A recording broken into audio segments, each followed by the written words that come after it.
Having talked about coming up with your main points, the invention of those main points, I now want to shift and talk about arranging those main points. Now, in order to do this, I want you to have something to work with and evaluate. So what I'd like you to do now is just go ahead and prepare an impromptu. So you can go to the list on the website and you can select one of those impromptu prompts, or if none of those are to your liking, you can come up with your own impromptu prompt. But I do want you to come up with a prompt and then, as we mentioned last time, decide if you're for or against it, and then just draft up 2 claims. At the end of the last lecture, I had you prep something so you can go ahead and use that. If it's been a week since you've been back to the class, that's fine. Welcome back. But you can just go ahead and prep something new. So go ahead and prep an impromptu now. Go ahead. I'll wait.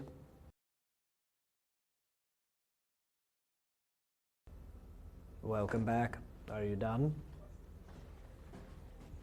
So what I'd like to do now is take what you have for this prepped impromptu, and I want to talk through some concepts. I want to talk about subordination, coordination, and discreteness. So to begin with, subordination. Subordination answers the question, is your discussion of the main point advancing the thesis? Are those main points subordinate to the thesis that they are in service of?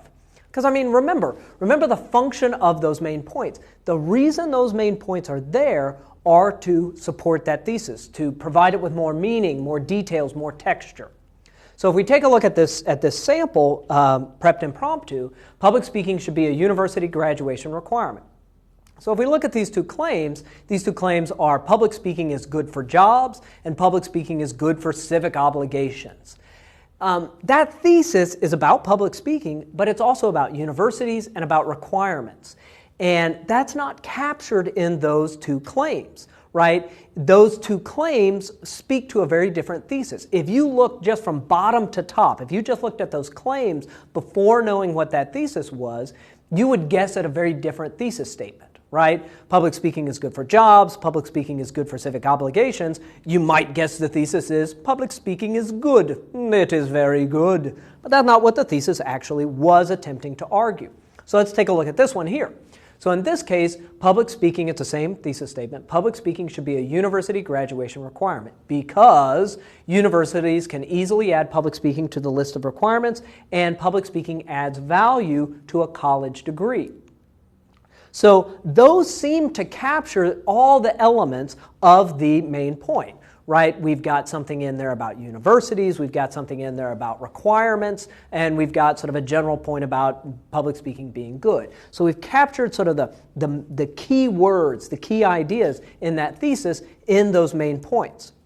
So those 2 main points then are providing narrower details. They're subordinate to the thesis. So take a look at what you prepped up. Okay, are those 2 claims subordinate to the thesis that you say you're arguing, right? If you've got your claims on a sheet of paper, if you covered up that thesis statement and just looked at those 2 claims, could you get a pretty reasonable guess at what that thesis statement actually is? So that's subordination. That's a big, important point. I now want to talk about coordination and discreteness.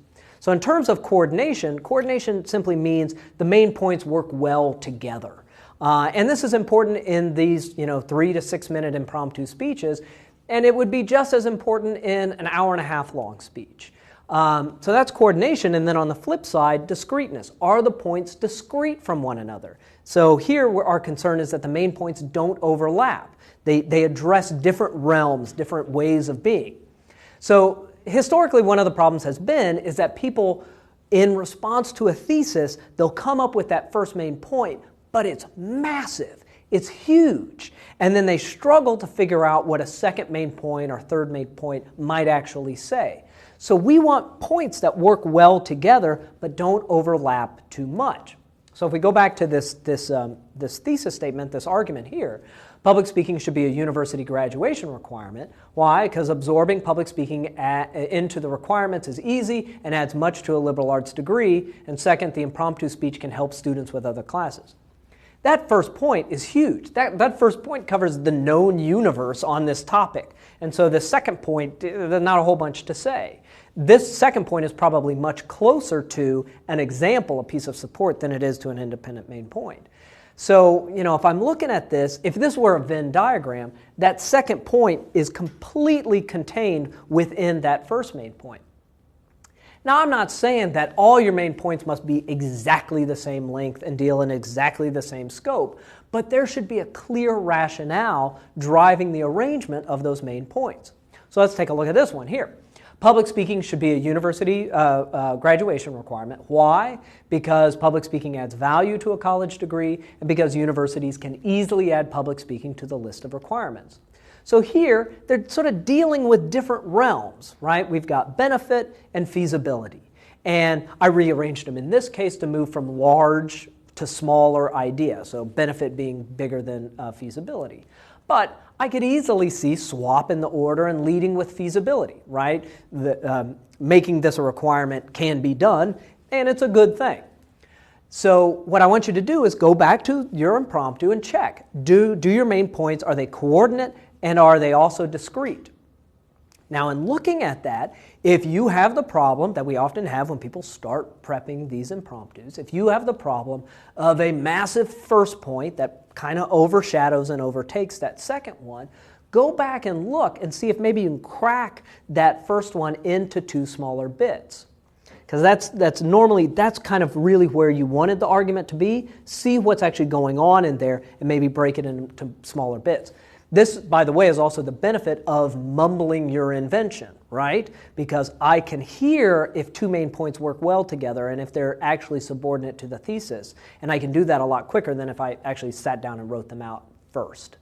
So having talked about arrangement, invention of the main points, arrangement of the main points, in the next lecture we're going to talk to how you're stylizing and how you're phrasing those main points.